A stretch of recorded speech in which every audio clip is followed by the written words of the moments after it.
I find Churchill's quote, whilst somewhat amusing, equally abhorrent.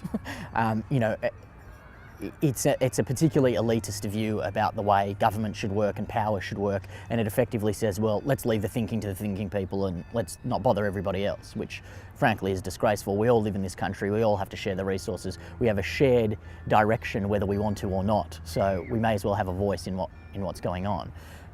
And I think, you know, that idea removes the responsibility of the government and of the opposition, the people who aspire to be the representatives, to actually better inform the constituency. I mean, if you're scared of what the general populace will say about an issue, then better inform them about the issue. Let them understand in real transparent terms what the issues mean and what the ramifications are and what the external parameters are that are pushing on decisions and how that works. And only then can you reach a point where the voice is a valid voice.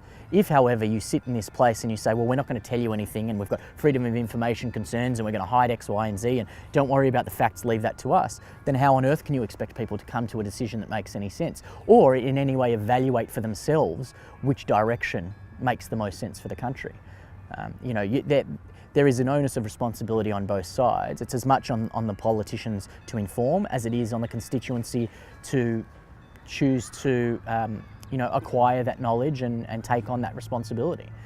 But right now, we're at a really despairing point in our political history where issues are being based on slogans and they're being based on finger pointing. Very little genuine policy discussion takes place. And you know, to some degree, I think there's merit in saying that the minutiae of a policy doesn't need to be put into the community, but certainly the idea of where we want to go and how we want to look at these issues and what kind of outcome is the outcome that's important to us, they're things that everybody has a sense of. You know, whatever your sense of the environment or gay marriage or asylum seekers, your view counts, and B, you should have a perspective based upon fact.